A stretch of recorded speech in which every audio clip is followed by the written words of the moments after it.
Hey everybody, I'm Matt, that's Kim, that's Alonso. As we continue our weekend wrap up, we are talking now about Stranger Things Season 2, which dropped over the weekend. We're gonna cover some of the episodes of this second season. The show this season picks up about a year, or roughly. Practically a year about to a year. The date or so. Yeah.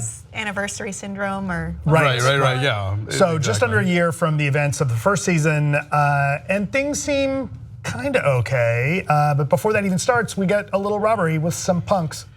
Yes, we go to Pittsburgh where there's a police chase, and then there's what we think is a collapse, but it's a hallucination of a collapse, and we discover that somebody named Callie is number 8. Right, and here's how you know that this show is completely science fiction. There's no way that van outruns those cars. Come on. Come on. If you say so. I think they should look for 007. Yeah, exactly, right? Come on. To help them. So meanwhile back in Hawkins? It's Hawkins, right? yes. Hawkins.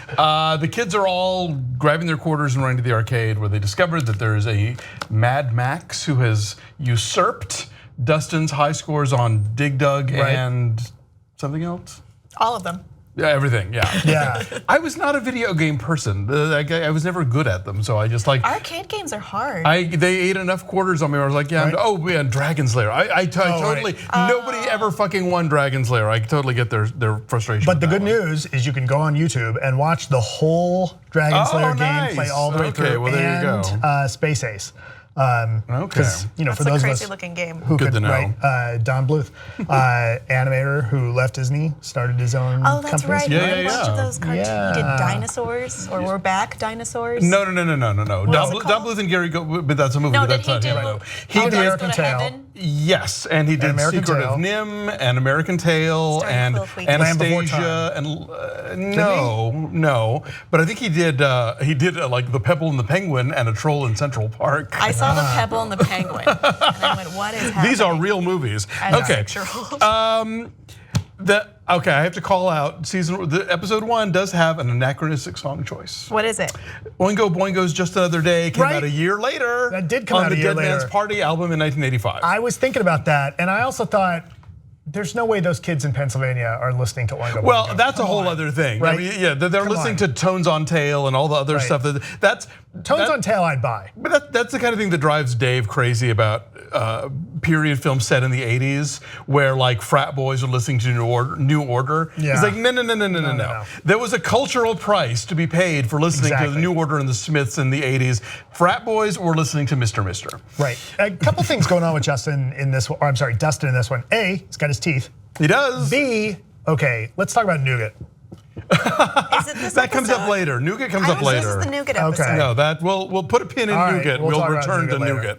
But I'm still mad. So you've got the Russian conspiracy guy who is still. I love him, but I love Brett Gelman. So Yeah. when I Right. saw him, I was really excited. He is well cast for to be Russian conspiracy guy. He's still lurking about. Nancy and Steve are still a thing. There's a new Hesher in town named Billy. That's like a headbanger, metalhead, mullet kind of. I can't stand that guy. Yeah. Well, he seems like kind of awful, but as the gals point out in the first episode, he does have dead ass. Come on, work with me here, I don't think Kim. women like buns as much as everyone thinks they do. Okay, Maybe it's an 80s thing. maybe you're just speaking for you. Maybe I am. I don't care about his butt. Anyway, he's awful, and of course he's introduced with Rock You Like a Hurricane, because why not? We meet Sean Astin as I love him. Joyce's new boyfriend, Bob. He seems kind of awesome, although there are moments later on where we have to wonder, is he... He's such a dork. I love him but so much. is he upright, or is he part of the conspiracy? I don't think so. I don't think so either, but there are moments where you question that. The local, I'm just kind of going through the plot here just so we can fill in the blanks whenever you want. There's a blight going around at one of the local pumpkin patches. Right. Which the minute we see that, come on, we know that it has to be related. Oh, well, sure. Right. I mean, we know that. We know that. Well, they wouldn't just throw in a plot line of, oh, there's pesticides. That's a weird side storyline. Nothing happens randomly here. The kids discover that the Mad Max, who is their arcade usurper, is Billy's sister. who goes by Max, and they watch her at a distance until she throws something in the trash can, and they dig it out, and it says, "Stop spying on me, creeps." And later she will refer to them as stalkers, and a friend of mine pointed out that word didn't really come into use until the 90s. Really? The idea of like people who were following you around all the time. Stalker, that's not, I don't know if that was an 80s phrase, but whatever, I'll let it go. So Will is having visions again of the Upside Down. Are they visions? Is he there? We don't know at first, but he is outside the arcade and he sees lightning and he sees this big Kraken thing that we would later come to know is the Shadow Monster. Right, straight out of a Lovecraft book. Totally, yeah, very Cthulhu. So they take him to the nefarious laboratory where all the bad people are gone and there's a new crowd in and they're different. But they're run by some funny scientists. But it's run by Paul Reiser, so you know he's up to no good because we saw Aliens. So fuck that guy. You know Paul Reiser's gonna be trouble. I don't know. We also back in the day got to see. This is not mad about you, Paul Reiser. So this is Aliens, Paul Reiser. I already know the answer, here. So I can't comment on Well, this. I'm just Maybe saying. he's nice. From the get, as a friend of mine said, I saw his name in the credits and I was like, oh, bad guy. Yeah. Because this or is it stunt casting? Well, yeah, that's true. But this is a show that definitely likes to work within, the wheelhouse of what we know about the 80s. So he's telling, Joyce and Hopper, hey, relax, it's the anniversary effect, it's PTSD, nothing to worry about, don't worry about it, just like ride with it and don't make a big fuss over all the shit that is about to go down. Meanwhile, back in the lab, we discover that they're still going into the Upside Down with flamethrowers on a regular basis. Well, but let's be clear on that. They're using the flamethrowers to knock the tentacles back, right? We see them burning stuff up as opposed to going into it. True, it's sort of like a daily touch-up. Right, to keep mowing the lawn. It's like mowing the evil lawn. There you go, they're mowing the tentacles. Barb's parents are gonna sell the house to hire a conspiracy guy to investigate her death, which really upsets Nancy because Nancy can't tell her the truth because the government has forbidden her from doing so. Mike misses 11 and he's keeping count of the dates. Bob has a giant video camera, which is apparently the same one they had in Back to the Future. Cool. Yes. That was pointed out to me. I had one of those. I liked the idea of would you rather be David Bowie or Kenny Rogers? I think that's a pretty good question. Is this the one where Bob plays the record of Kenny Rogers? That comes later. They watch Mr. Mom, which of course stars Beetlejuice. So that's a nice little Winona Ryder connection there. The machines start going nuts in the lab. Will wakes up and sees more crazy vision stuff. And then we end the episode with Hopper returning to his cabin in the woods, and 11 is there. What? She left an Eggo out. Yes. She wasn't supposed to do that. Right. I want to know how much KFC pays Steve to say it's finger licking. It's the kind of thing Steve would say unprompted, I think. It's all he's got for small talk. Did you guys see the story in the last week or so about the KFC Twitter account? Yes. Following 11 people. Herbs and That spices. is fucking all 5 brilliant. Spice Girls. And 6 guys named Herb. Right. That's well played, KFC social media accountant. Send us a bucket. Anyway, so I felt like I felt uncomfortable ground here. Like I felt immediately sucked back into this world and these characters, and it just from the get-go for me there was no sort of sophomore slump happening. This just already felt like they were on secure ground. They knew the story they were telling, and they, as much as they were gonna maybe play with expectations of what a season 2 was gonna be, they weren't gonna like throw everything out and start over with something totally different. I thought they might originally, but they've already built this world, and it's a great world, and people like it a lot. Yeah, and I like, one of the things that the show did in the first season very well is it gets you invested in these characters, and so I find myself genuinely interested and genuinely concerned about where the characters are going. And so as Max comes in and it upsets Dustin's score, you see how that dynamic affects the group. You see how the relationship between Dustin and Lucas are both like clearly Rivals. besotted by her, and Mike is, I think, Mike angry, does not care for her. Yeah, and angry over the idea that someone might be usurping Eleven's spot in their party. Right, and you see what's happening with Nancy and her boyfriend. You see just what's going on with all of them, and we get deeper into that. I love what we're seeing out of David Harbour in this. Right, I love the news. I'm excited about him being cast as Hellboy in the upcoming Hellboy movies, or movie that's going to get worked on. I think that's a great choice. But he has a great voice for it. He does have a great voice for it, but he's terrific in this, and we'll talk about some of the later episodes. He's good in this one, kind of that. He's one of those guys, small town cop, just like trying his best, right? And things are way above his head with the stuff that's going on in the lab, and he's just trying to make do, and he kind of makes it work. I love that he's Eleven's adopted dad now, because they both clearly needed that. Yes. And it's so cute that it's happening. It is. So we like this one. We think this is a good start. Absolutely. Yeah. All right. So Solid. let's talk about episode 2 then. Is this all in one go, or are we doing 5? Yes, we're doing. Yes, we're going to keep going. Oh, it's going to be 1 through 5. Oh, okay. Yes, all right. we're fine. gonna kind of I then didn't get that we're gonna either. talk by one and by one and by one. So, Okay, fine. All right. Let's talk about episode 2. All right, Trick or Treat Freak. We get a flashback letting us know how Eleven survived. She found sort of a small portal that she into a big portal and kind of births herself out of the wall of the school. Rest in peace, squirrels. Oh, I know, the poor squirrels, but they were delicious.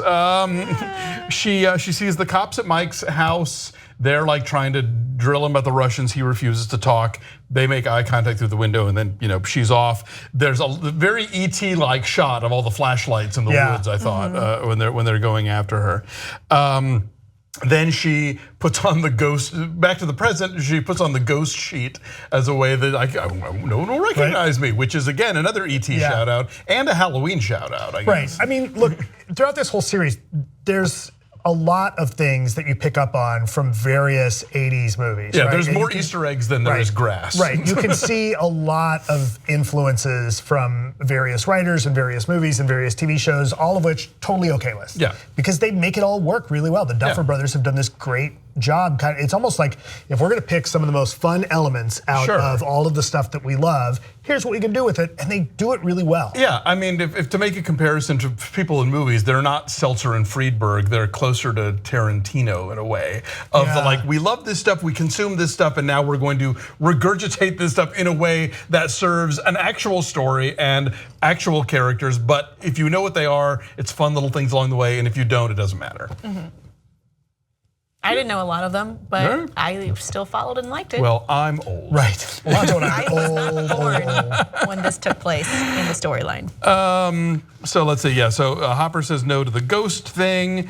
It is Halloween, and the guys all dress up as Ghostbusters, and all their parents take pictures, and they arrive at school, and no one else is wearing costumes. They were doing it last year. That was a weird moment. Like, I've had that moment. Yeah, where you show up in costume and no one else is. Like it's a contrived thing in romantic comedies now, where people show up at a party thinking it's a costume party and it's fancy dress or whatever. But in this case, I totally bought it. Like they were the last people that got the memo that this is not cool anymore. Because because preteens, like there's a total line of demarcation. Actually, it reminded me of a line in the theme song to Square Pegs, which was on TV around this time, where the singer says, "They told me it was senior wig day." Anyway, I like the idea of them being the only dorks who those show were up. really, really good Ghostbusters costumes that those kids put together. Yeah, I mean, like almost too good. Well, I mean, look, One of them was off color. It's in terms of. No, I mean the khaki.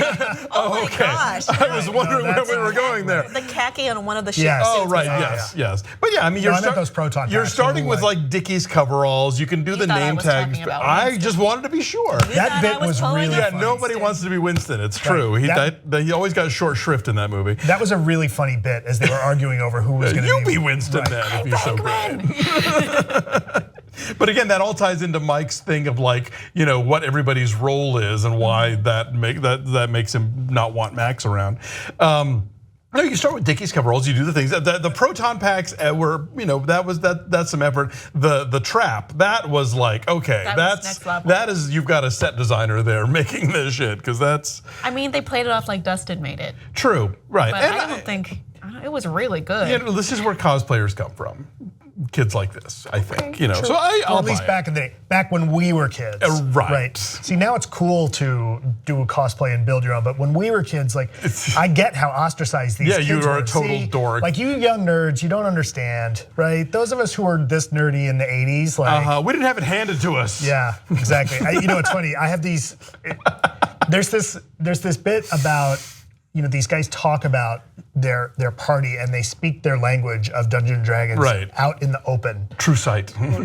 In a way that it's like, I can't help but feel like that's not a thing that you really can get away with, right? I view it as fine. Right. I'm in a Dungeons & Dragons campaign because right now. my wife and I will talk about, she was playing Dungeons & Dragons, and she's as old as I am, and she was playing Dungeons & Dragons in the mid-'80s, but I'm here to tell you now, I'm sure commenters will act like they knew, but if you are in your late 40s, I guarantee you maybe you might know one, maybe two girls that if you played Dungeons & Dragons that maybe were also interested. But for the most part, it was like dudes. And now maybe that's a function of the nerdy guys were too afraid to talk to women. Well, exactly. I think a lot. I totally believe that nerds of that age are going to develop their secret intra language, whether it's based on D&D or Star Trek or whatever. I think I get it, because sometimes when I talk to, I guess, self-proclaimed nerds of an older generation, they're a little bit more gatekeepery.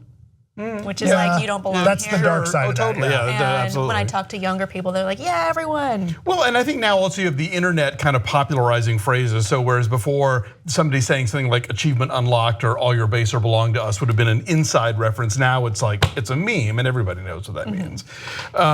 Let's see, Joyce sees the drawing of the monster and is upset about it. I like the line, nothing's gonna go back to the way it was, but it'll get better.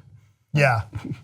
So this is with the Halloween party with Steve and Nancy in this episode. Right. Yeah. Right. And Nancy has a meltdown. She freaks out because she's feeling guilty about Barb. She wants to reveal the information to Barb's mom and dad because they're going to ruin their lives in a futile search for their dead daughter. And she drinks too much and she ruins their relationship. Right. And one of the things I like about the show. What were they dressed as? I looked it up. Thank you. They're the male and female lead from Risky Business. That's what I thought. Yeah, he's Tom Cruise in Risky Business. Oh, the white with okay. I was like, I did not get that. Rebecca De Mornay. Rebecca De Mornay. It's very low key. Wow, I saw Risky Business like 15 times in the theater, and that costume totally eluded me. So there you go. I love Steve's dancing with the glasses. Yeah, the thing I like about the way they're writing Steve is that it would be really easy to turn that character into this just cliche jerk. Yes, and he actually is. He's got feelings, and there's some level of depth to him. Steve is now my favorite character, really? But I've watched further. Oh, okay. But I'm just gonna say Steve's my favorite character now. Well, yeah, he's grown a lot. Steve's only crime is not being Jonathan. I think his crime was that he had bad friends, and he was a dumb teen. But it looks like he's learned a lot. But he's got great hair. He's got good aspects to him for sure. He's got a great hair. He's got a bat with nails in it. He's got a lot of things going for him. Let's see, more L flashbacks. The attacking the hunter with this burning squirrel and taking his coat and his hat. Is that a burning squirrel or a burning log? Oh, I thought it was the squirrel. No, okay, because the squirrel was on a stick. Okay, fine. The burning log. Right. I like mine better, but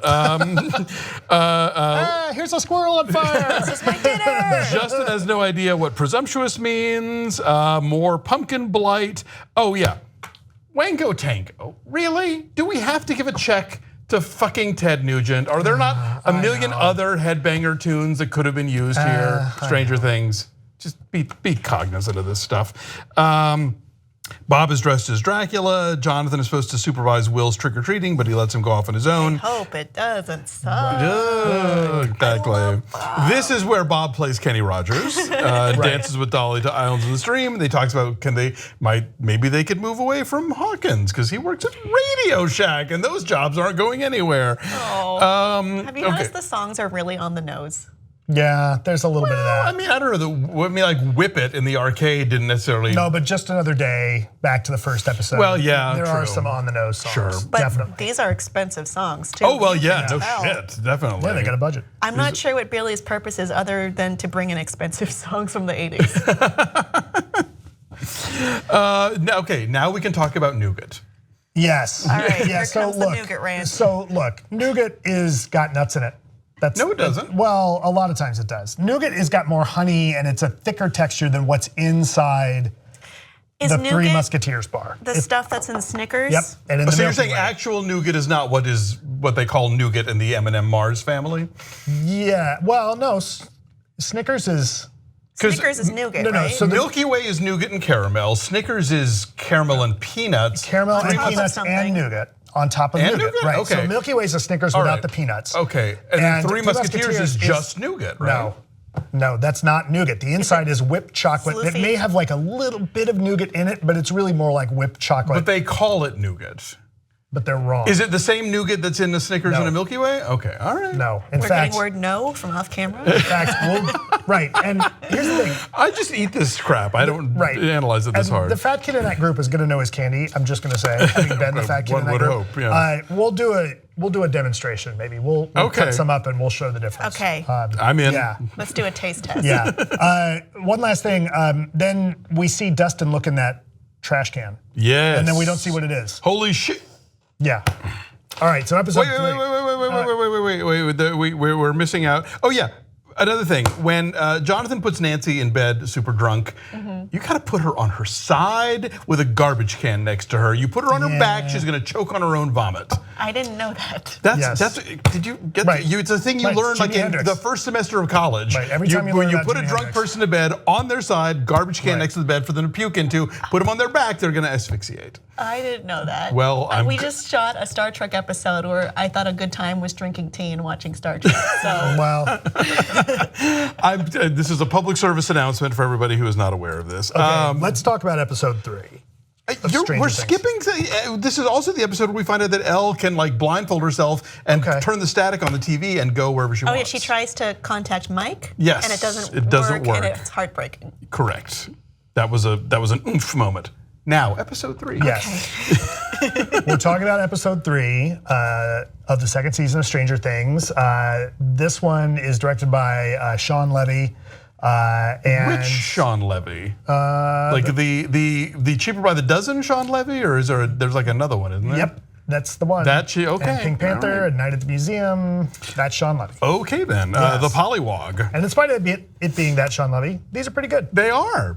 Well, I think once a TV show has started, Right. I mean, like there was an interview with Rob Zombie once where he talked about directing an episode of like, I forget what. He directed some long-running series and realized that you're directing traffic essentially. You're not telling the performers what to do. They've been doing it for Right. over a year, and the camera guys and everybody, all the departments already know what they're doing. So the director is maybe kind of fine-tuning a few things, but for the most part, it's like, and I'm not trying to take away from the art of TV directing. I know that a lot of work goes into it, and there are a lot of people who do it a lot of different ways. But I've also heard filmmakers complain about TV directing as being not a place where you really get to, make a stamp on it. Now, This episode drove me crazy Really? because, well, not this episode. This one storyline about the Pollywog in particular. I got to tell you, I think I'm there with you. Obviously, it's bad if it's from the upside down.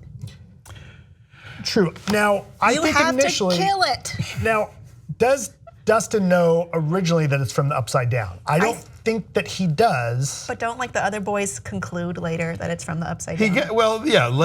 Later they do figure that out. But first he's like getting the library books and he's doing all the research. He's trying to figure out what it might be. Here's my take on this that I think might justify it. There is that line about how we've bonded, which might seem kind of ridiculous, but it may well be that there is some sort of like mind mental control? Yeah, a little do bit. that? Well, I mean, look, if they can go into, Maybe. will, Good anything point. is possible. But I mean, I think there's a possibility that Dustin feels protective enough of this thing that it overrides what he knows about the upside down and the logical way to deal with this. Maybe I'm just being generous, but that was sort of my takeaway. Is Dart the one that came out of Will?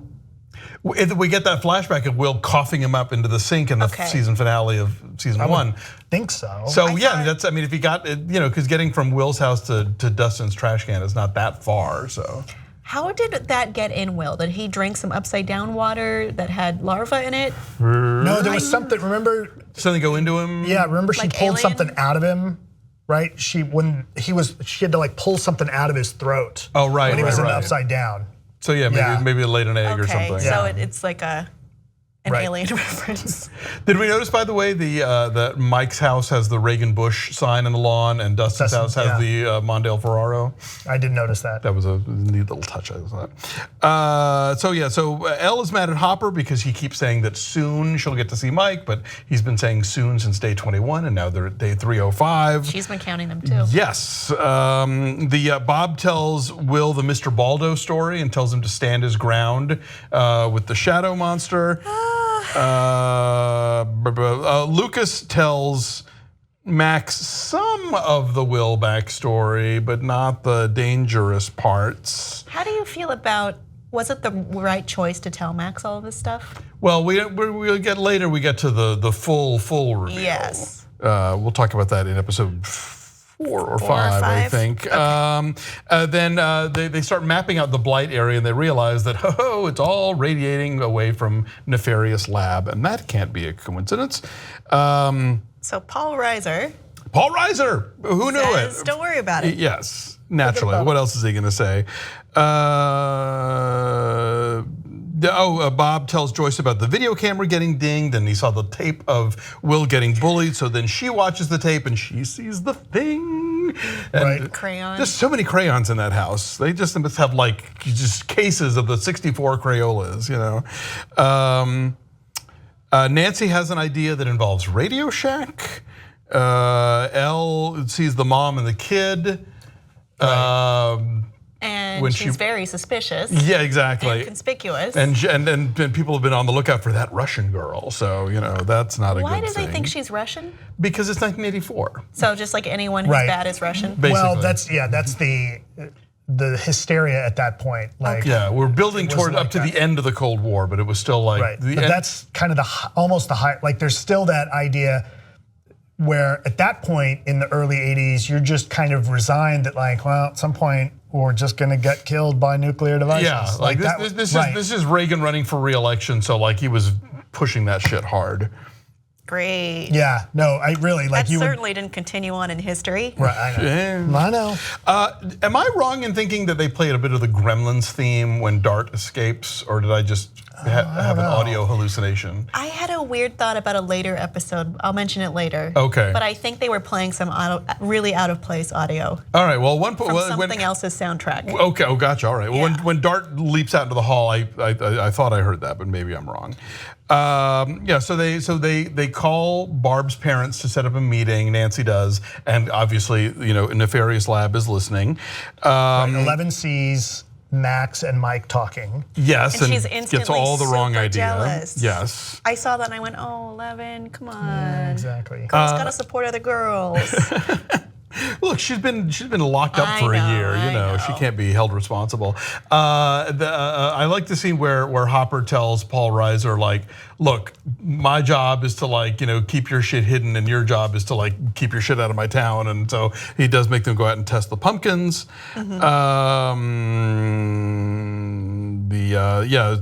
Dustin hides Dart, and then Will at the end of the episode takes Bob's advice, stands his ground, yells "Go away!" and all shit goes into every orifice he's got. And that's when I thought for a second, oh fuck, is Bob part of this? I don't think Bob is bad. I think he just doesn't get it. True. Like he thinks it's a normal kid problem. But we'll find out later. We'll find out later. All right, we're gonna take a break. When we come back, we will talk more Stranger Things.